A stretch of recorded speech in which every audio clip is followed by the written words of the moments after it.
Programme मध्य मुकाबले में खुश आमदेद। मैं हूं रबिया एहसन, मेरे साथ मौजूद है रऊफ क्लास्टा। और आज के प्रोग्राम में जो टॉपिक्स हम शामिल करने जा रहे हैं उसमें सबसे पहले मशरिक़ वस्ता में बड़ी जंग का खतरा। ईरान ने इसराइल पर मिसाइल बरसा दिए। अमरीकी सदर ने कौमी सलामती का इजलास बुला लिया। तुर्किया की जानिब से लबनान की हिमायत का ऐलान। रूस का इसराइल के लबनान पर हमले रोकने का मुतालबा। जंग क्या रुख इख्तियार कर सकती है, इसके ऊपर बात करेंगे। इसके अलावा बात करेंगे बिलावल भुट्टो ने सिसिलियन माफिया का लकब देने वालों को जवाब देने का ऐलान कर दिया। वज़राए आज़म को हटाने वाली अदालती शख्सियात सख्त तनकीद की जद में। जमहूरियत के खिलाफ मुकमुका। इफ्तिखार चौधरी, जनरल कियानी, जनरल पाशा पर संगीन इल्जामात लगा दिए। क्या आईनी तरामीम से अदलिया की मुकन्नना के मामलात में मुदाखलत हमेशा के लिए बंद हो जाएगी? इसके अलावा बात करेंगे एहतजाज की धमकियां। अली अमीन गंडापुर की अडियाला जेल में बानी पीटीआई से अहम मुलाकात। मीडिया से बात किए बगैर खामोशी से रवानगी ने बड़े सवालात खड़े कर दिए। बानी पीटीआई को पार्टी की आदत की जानिब से एहतजाज से रोकने की कोशिशें। और इसके अलावा बात करेंगे आर्टिकल 63A तशरीह case. Justice Munib Akhtar, justice Mansoor Ali Shah ने लार्जर बेंच में बैठने से इनकार कर दिया। जस्टिस नईम अफगान बेंच में शामिल। अब सुप्रीम कोर्ट में कुछ भी बंद दरवाजों के पीछे नहीं होता, चीफ जस्टिस ने अहम रिमार्क्स दे दिए। केस की अहम समाअत का अहवाल आपके साथ शेयर करेंगे। और इसके अलावा बात करेंगे 19 बरसों के बाद भी पीटीसीएल की निजकारी के $800 मिलियन इत्तसालात से ना मिल सके। एमक्यूएम की मुस्तफा कमाल ने कौमी असम्बली आईटी कमेटी में सवालात उठा दिए। पीटीसीएल की कितनी प्रॉपर्टीज और कैसे इनको किराए पर दिया गया, मलिक मुख्तार के सवाल पर कमेटी ने तफसीलात तलब कर ली। इसकी डिटेल्स क्या हैं वो शामिल करेंगे। जिस तरह से हमारा प्रोग्राम का फॉर्मेट था, हमने बात इन तमाम टॉपिक्स की करनी थी। हमें डिस्कशन के लिए ज्वाइन कर रहे हैं सीनियर सियासी तज्जियाकार हफीजुल्लाह न्याई साहब, उनको वेलकम करेंगे। अस्सलाम वालेकुम हफीजुल्लाह न्याई साहब। बहुत बहुत शुक्रिया जी। वालेकुम अस्सलाम। बहुत शुक्रिया न्याई साहब, आपने हमारे लिए वक्त निकाला। जैसे कि मैं कह रही थी कि हमने जाहिर है इन तमाम सियासी मामलात को, जो टॉप स्टोरीज हैं, इनको शामिल करना था, लेकिन अभी ताज़ा ये सिचुएशन डेवलप हुई है और जाहिर है कि ये एक बहुत इंपॉर्टेंट सिग्निफिकेंट डेवलपमेंट है। अगर इसको पूरे दुनिया के एतबार से देखा जाए तब भी, और मशरिक़ वस्ता के एतबार से देखा जाए तो ख़ास तौर पर। So now the situation is के ईरान ने गालिबन कहा यह जा रहा है कि 400 बैलिस्टिक मिसाइल हैं जो इसराइल पे दागे हैं और जो टारगेट है वो तल अबीब है और बैतुल मक़दस है। सो कैसे देख रहे हैं इस डेवलपमेंट को? अनएक्सपेक्टेड तो नहीं थी न्याई साहब? ये अनएक्सपेक्टेड भी नहीं थी, सिग्निफिकेंट भी है, लेकिन सरप्राइजिंग नहीं है। अब ये कह सकते हैं कि टाइम आया एग्जैक्टली ये आज ही था या 2 हफ्ते बाद था या 3 हफ्ते बाद था। मेरा ख्याल में इजराइल जो है वो अभी तक अपनी टर्म्स पे ये जंग जो है उसे जारी रखी हुई है। टर्म्स इन द सेंस के उनका ये बिल्कुल ये टारगेट था हसन नसरुल्लाह को मारने का कि जी ईरान को ज्वाइन करे। हानिया को ईरान के अंदर मारने का मतलब था कि ईरान जो है आए। अच्छा, इसमें अमेरिका की भी दिलचस्पी थी और सामने आ रहे थे। मैं तो इस सारे चीज को मेरा बड़ा पैशन है, बड़े मायन्यूटली बात कर रहा था। ये जब से 2012-13 में, बल्कि 2013-2014 में सीरिया के अंदर ये आमना सामना हुआ था और अमेरिका ने आगे पूरे सीरिया पे कब्जा करने की कोशिश की थी, तो वो रूस ने जब जंप इन किया और वहां पे उस वक्त दूसरे इसी तरीके से आगे, और जब अपने आप को बिल्कुल फौज उतारी तो उस वक्त वहां पे कुछ थोड़ी सी सैनिटी प्रिवेल की। लेकिन ये साउथ चाइना सी की जंग हो, यूक्रेन की हो, और ये जो फलस्तीन में या ईरान के अंदर जंग पहुंच गई है, ये सारी इंटरकनेक्टेड है। और ये वो पूरा जो है ना एक फैसला जंगों ने करना था कि आया अमेरिका क्या फुटप्रिंट एशिया में रहते या नहीं रहते। इजराइल आया पूरे एशिया को डोमिनेट करेगा, खासतौर मिडिल ईस्ट को, या पूरे यहाँ साउथ ईस्ट एशिया से लेकर मिडिल ईस्ट तक, या इसके इनका बिल्कुल हमेशा खात्मा में खैर है। अब ईरान के जो हमारे पास जो वेपनरी है उसकी तफसील किसी के पास नहीं है। इजराइल की तफसील जो है नोन है, बल्कि वो पिछले हफ्ते से अपनी जो इंटेलिजेंस स्किल है वो भी पिछले 30-40 सालों से उन्होंने बार बार उसको दुनिया के अंदर उसकी बेहतरीन टेक्नोलॉजी थी, इजरायली थी, वही दुनिया के सामने आ रहा था। रिसर्च भी हो रही थी, ईरान के अंदर भी सब कुछ हो रहा था, लेकिन उस वक्त सरफेस पे नहीं आ रही थी। अब आज से पता चल जाएगा। अब बैलिस्टिक मिसाइल एक ही वक्त में अभी तक कुछ तकरीबन मेरे ख्याल 250 के करीब वो फायर कर चुके हैं, लेकिन इट्स नॉट फिनिश येट। एक सिलसिला आ रहा है। आया सुबह तक 1000 होगा, 5000 होंगे, 2000 होंगे, 500 होंगे। लेकिन ये जरूर है कि जी बहुत सी जगहों पे बैलिस्टिक मिसाइल हिट कर रहे हैं। अच्छा, हिट कर रहे हैं ये इजराइल की जो सारी है पूरी जो इम्पोर्टेंट जो इंस्टॉलेशन है वो जिसको कहना चाहिए कि वेस्ट साइड पे है या तकरीबन थोड़ी नॉर्थ साइड पे है, जबकि ईरान को जो है ना वो पूरा इजराइल क्रॉस करना पड़ता है। उनके पास एक पूरी की पूरी जिसको कहते हैं आयरन डोम कहते हैं, जिसको एक शील्ड कहते हैं, डिफेंस शील्ड कहते हैं, वो उसमें क्रॉस करने में यकीनन बहुत सारे मिसाइल जो है उनको गिराने की एलियत है कि या तो वो ईस्टर्न साइड और साउथ ऑफ इजराइल हिट करें या इजराइल के दरमियान में हिट करें। लेकिन अब ये चीज है कि दुनिया जो है ना फ्रॉम नाउ ऑन वो अब tomorrow will be another world, ये आप देख लें कि और जंग पाकिस्तान के डायरेक्ट या मुलविस नहीं है लेकिन हमारे घर पहुंच चुकी है भाई, दिल्ली के ऊपर है। It's very scary situation. नहीं सब वैसे तो जो ईरान की जंगी कैपेसिटी है, जंग लड़ने की कैपेसिटी है, that's a very big question at this point in time. लेकिन अगर हम ये बात करें कि जिस तरीके से आप कह रहे हैं कि पूरी दुनिया पे इसके इम्पैक्ट्स आएंगे और इस वक्त ओपिनियन बहुत ज़्यादा डिवाइडेड भी है, इसराइल को बहुत ज़्यादा क्रिटिसिज्म का भी सामना है after this act of Iran, आपको क्या लगता है कि ये इस लेवल की एस्केलेशन कुछ कंट्रीज अपनी इंटरवेंशन से रोक पाएंगी या इसमें हम ये देखेंगे कि एक क्लियर डिवाइड नजर आएगा? कुछ मुल्क होंगे जो इसराइल की बैकिंग कर रहे होंगे और कुछ होंगे जो इस वक्त ईरान के साथ खड़े होंगे। इस वक्त इसराइल के साथ जो खुल के खड़े हुए एक ही मुल्क अमेरिका और दूसरा यूके है। बाकी उनके जो नेटो कंट्रीज है उनमें से दो तीन कंट्रीज जो है वो थोड़ा बहुत टिल्ट करेंगी, लेकिन as long as US is there, America हमेशा कहते हैं कि इसराइल की जो जंग है, जंग में ईरान बिल्कुल कुछ ना करे, चाहे इसराइल तबाह करे सबको, वो वहां पर ही वार्निंग दे रहे थे। अब अमेरिका के अंदर एक और सिचुएशन है, वहां इस वक्त जो बाइडन जो है वो वैसे भी स्लाइड हो चुका है, ज़हनी तौर पे माउफ हो चुका है, लेम डक प्रेसिडेंट है इस वक्त, नीदर है नॉर देयर, 1.5 महीने में उनके इलेक्शन होने वाले हैं, नेक्स्ट मंथ उनके जो है उसके अंदर उनके इलेक्शन होने वाले हैं, उसके बाद उनके ट्रांजिशन पीरियड है।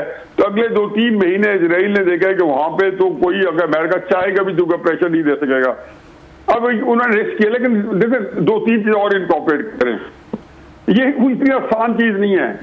चाइना जो है पिछले 10 साल से बेल्ट एंड रोड इनिशिएटिव जहां दे चुके हैं, वहां पर एक ग्लोबल विजन इनिशिएटिव दे चुका है। अब ये 2017-18 नहीं है कि चाहे अमेरिका ने कान पकड़ के जो है चाइना को बाजवा इमरान खान की मदद से पाकिस्तान से निकाल दिया था। अब इवन पाकिस्तान के अंदर सीपैक शुरू कर रहे हैं, अगर अमेरिका आएगा तो चाइना जो है इस वक्त फिजिकल रेजिस्ट करेगा। अच्छा, इसी प्रोस्पेक्टिव में आप ईरान चले जाएं, अब मैं समझ हूं कि ये नेक्स्ट इम्पॉसिबल है कि रशिया या चाइना आपको तमाशाई है, ये उसका इश्यू है नहीं। ईरान के कब्जे का मतलब है स्टेट ऑफ हर्मस पे कब्जा, ईरान में कब्जे का मतलब है कि पूरा इंडो पैसिफिक पे अमेरिका जो डोमिनेट करेगा।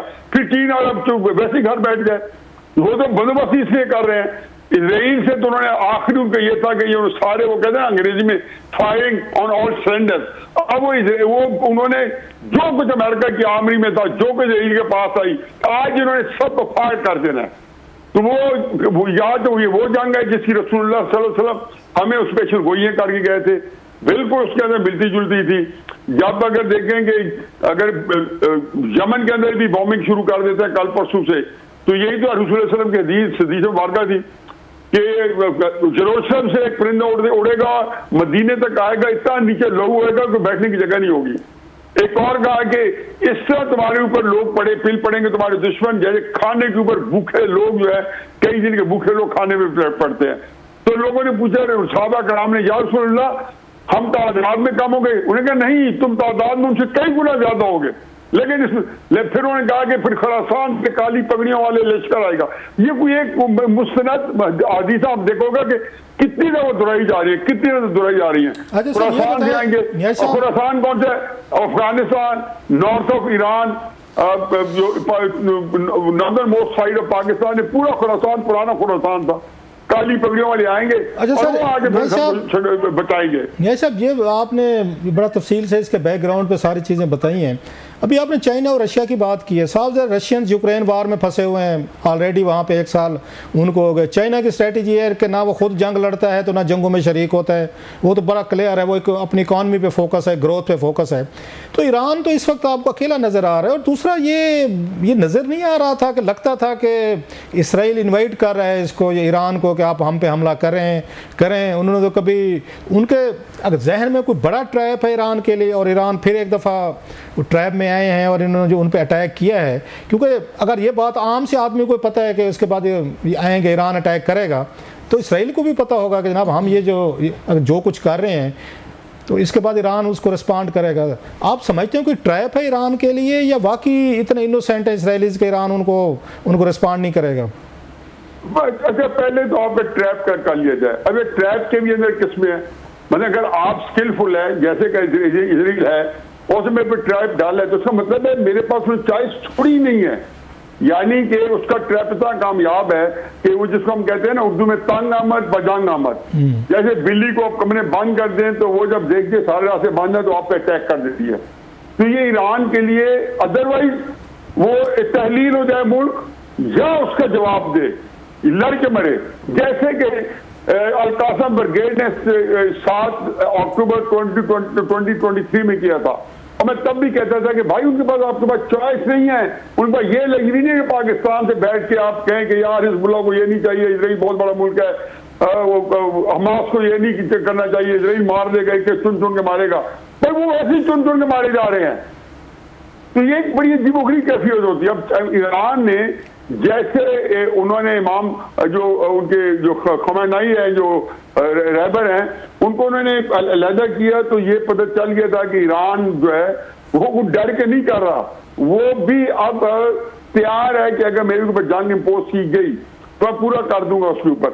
दूसरा बात यह कि ये देखें चीन के जो इनिशिएटिव हैं, चाहे वो ब्रिक्स है, ब्रिक्स आपने देखा नहीं पिछले 6 हफ्ते में एकदम लगा कि जैसे ब्रिक्स पे काम हो रहा है, और उन्होंने कहा जी वो सारे मुल्क यूनाइटेड नेशन छोड़ रहे हैं। आपने अखबारों में खबरें देखी होंगी, 4 दिन पहले आपने कहा था कि ब्रिक्स ज्वाइन करने वाले मुल्क जो है वो यूएन छोड़ रहे हैं, और IMF को इन सबको खैराबाद कह रहे हैं, इनको अलग अपना सारा।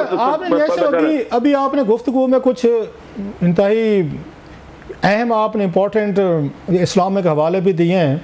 तो इस्लामिक हिस्ट्री में से हमें यह भी मिलता है कि अगर आपके सम टाइम आपके पास फौजी स्ट्रेंथ पूरी नहीं है, आप दुश्मन के मुकाबले में कुछ वीक हैं, आपको लगता है कि आप वो जंग ना जीत सकें, तो अननेसेसरी कन्फ्लिक्ट से भी दूर रहने की मतलब उसमें ये मसलियत हमें दिखाई गई है। तो अब समझते हैं कि ईरान के लिए इन हालात में था थोड़ा सा कि मसलियत दिखाते हुए जो सीज़ फायर के लिए इसराइल के अमेरिकन की शराइत थी कि जो उनके पास 100 से ज़्यादा इस वक्त हमास के पास वो हैं, उनके यरगमाली हैं इसराइलीज़, उनको रिहा करवाने के अगेन करा के वक्ती तौर पर थोड़ी सी मेरा ख्याल सांस लिया जा सकता था, सीज़ फायर की जा सकती थी, खुद को थोड़ा सा मतलब रीग्रुप किया जा सकता था। बाज़ रिट्रीट भी होता है, स्ट्रेटेजिक रिट्रीट होता है, टिट फॉर टैट आपके लिए ज़्यादा डेंजरस हो सकता है। मुझे तो लगता है कि इसराइलीज़ ये चाहते थे कि ये ईरान ये काम करे, ये तो वो कुछ इसके अगेन इसके बाद क्या कार्रवाई करते हैं वो तो बाद में आएगी। तो मुझे क्यों पता नहीं फील हो रहा है कि दे वांटेड इट कि ईरान हम पे हमला करे। मैं तो बिल्कुल, मेरे आप 2013-2014 के कॉलम पढ़ लें, जैसे ही रशिया आया था सीरिया में, मैंने कहा अगर अमेरिका सीरिया से ना निकला तो थर्ड वर्ल्ड वॉर का आगाज है, निकल भी जाए तो ये इसकी कंटिन्यूशन चलेगी। उसी वक्त साउथ चाइना सी से अमेरिका ने उठा, चाइना ने कौन सी जगह पे है कि अमेरिका को बैठने दिया है भाई, उसने 4 महीने से सीज के हुए ताइवान को, उसने जापान के फिलिपाइन के बिल्कुल घर के अंदर जाके, जैसे हमारे छोटे छोटे जजीरे हैं बहीर अरब के, उन्होंने कहा ये मेरी समुद्री लाइन है। जो वर्ल्ड कोर्ट ने भी जज किया है, क्या कहना चाहिए, इंटरनेशनल कोर्ट जो कोर्ट ऑफ जस्टिस है, उसने भी कहा कि ईरान का चाइना का ये समुद्र नहीं है। उन्होंने कहा नहीं ये तो हमें नहीं बताना कौन सा हमारा समुद्र है। अच्छा, वहां पे एक बड़ा, ये टॉपिक छोटे नहीं, डिस्कशन वाला नहीं है। जब इंडिया रूस से डिफेंस पैक्ट जो उन्होंने हमारे खिलाफ किया था, पटगोनी और इंदिरा गांधी का 20 जुलाई 1971 में रूस निकला, उसमें से 1991 का 20 साल का था। पहला जो इंडिया ने स्ट्रेटेजिक पैक्ट किया वो अमेरिका के साथ 1995 में क्वाड की है, जिसमें ऑस्ट्रेलिया, अमेरिका, इंडिया और जापान थे। और उस चाइना को करने के लिए किया। मैं बार बार एक बात आपने की है जिसमें एड्रेस नहीं कर सका। देखें, चाइना की जो इकोनॉमी है वो इसके साथ साथ चलनी है। आपका ख्याल है कि ईरान अगर आज तबाह हो जाए और वो स्टेट ऑफ हॉर्मज़ जिसमें से 35% ऑयल, 30% ऑयल जो है वहां से जा रहा है, बाब मंडेब जो है जहां से दुनिया की 60% ट्रेड हो रही है जो जिबूती और यमन के दरमियान में है, अगर ये सारे बंदे आज चौक हो जाए, इजराइली कब्जे में आ जाए तो चाइना कहाँ माल बेचेगा? एक बात बताएं न्याय साहब, आपने चाइना की बात की, बड़ी अहम मिसाल दे रहे हैं, तो आपका क्या ख्याल है अगर खुदा ना खास्ता ये जंग बढ़ती है, जो लगता है कि अब बढ़ेगी, तो चाइना वैसे अपना छठा बहरी बेरा ये भेज देगा वहाँ लड़ने के लिए गल्फ में, जैसे हम 71 में इंतजार कर रहे थे अमेरिकन जो है ना वो हमारे लिए बहरी बेरा भेजेंगे, तो चाइना वार में डायरेक्ट इन्वॉल्व होगा? आपका ख्याल है अपने इंटरेस्ट प्रोटेक्ट करने का? मैं जवाब देता हूँ, मेरी तरफ से नो है, चाइना कभी भी डायरेक्ट वार में नहीं जाएगा। तो आप कह रहे हैं अपने इंटरेस्ट, क्योंकि गैस के रिजर्व हैं, उसकी डील्स हैं, उसको एनर्जी चाहिए, मुआहदे भी हुए हैं, अभी 2-3 साल पहले किए भी हैं, तो चाइना भेजेगा अपनी फोर्सेज, अपने जहाज, अपने बहरी ड्रोन वटएवर जो भी उसके बाद टेक्नोलॉजी है, जाए और ईरान को प्रोटेक्ट करे? आपको लगता है ऐसे? कैसा? पहली बात यह है कि बहरी बेड़ों की जरूरत नहीं है, क्योंकि इस वक्त कोई बंदा एक हवाला दिया, मतलब ये था कि जंग में शरीक होने का। मेरी बात मैं आपको, पहली बात है समुद्र की तरफ से जंग का कोई खतरा नहीं है। इस वक्त समुद्र की हिफाजत ईरान नहीं करेगा, बाकी मुल्क करेंगे, क्योंकि स्टेट ऑफ हॉर्मज़ में से इस वक्त सारा तेल जो है सऊदी अरब का, ईरान का, इराक का, सारा उस स्टेट ऑफ हॉर्मज़ में से निकल रहा है। वो कोई बंद करा के किसी ने मरना नहीं है। दूसरी बात यह है कि उन्होंने अब नहीं देनी। हेलो जी सर, सुन रहे हैं सर जी, प्लीज। उन्होंने अब नहीं देनी, वो कर चुके हैं। अगर दे दिए हैं तो ऑलरेडी मौजूद है। मुझे नहीं क्या पता कि जो जनवरी 1921 में चाइना ने और ईरान ने $450 बिलियन का जो डील किया, $450 मिलियन की जो डील की थी, ईरानी फॉरेन मिनिस्टर किया था, उन्होंने कहा कि हम सी पैक ईरान लेके जा रहे हैं। पति वो उसने कहा ये क्या था? देखो कौमें ऐसे नहीं मूव करती कि अब जंग हो गई है, रूस एक्सपेक्ट नहीं कर रहे थे, सारे कैलकुलेटर लेके बैठे थे। और इस वक्त अंदाजा लगाएं कि ये इस वक्त ईरान की, इजराइल की, लेबनान की जंग नहीं है। इस जंग ने फैसला करना है। इजराइल ने आके, अमेरिका ने आके चीन की, रूस की छुट्टी करानी है नहीं करानी, ये सारे इंटरकनेक्टेड है। साउथ चाइना सी में अमेरिका को एंगेज किया गया, इधर एंगेज किया गया रशिया को, उनका ख्याल था कि इधर आगे क्यों लापसी दफा। लेकिन सर मैं सब प्लीज फॉरगिव मी अगर मैं कोई ऐसी बात कह दूं, लेकिन अब तक हमने देखे मासिव इंडिया के साथ बॉर्डर पे, उस पर लद्दाख वगैरह में पिछले 2-3 साल पहले की जो उनकी झड़पें हुई, बाकी चाइना तो कहीं, मुझे अगर मेरी लिविंग है उसमें जब से मैंने होश संभाला है, उन्होंने कोई गोली नहीं चलाई, कोई दुनिया में कहीं फोर्सेस नहीं भेजी, जंगें नहीं लड़ी, कोई एक गोली भी नहीं चलाई उसने चाइना ने किसी और मुल्क के लिए या अपने लिए। वो तो कोई नहीं लड़ता, वो जंगें तो नहीं लड़ता, वो क्या करेगा, कैसे अपने मफादात प्रोटेक्ट करेगा? सर चाइना तो नहीं लड़ता। आप फॉलो नहीं कर रहे।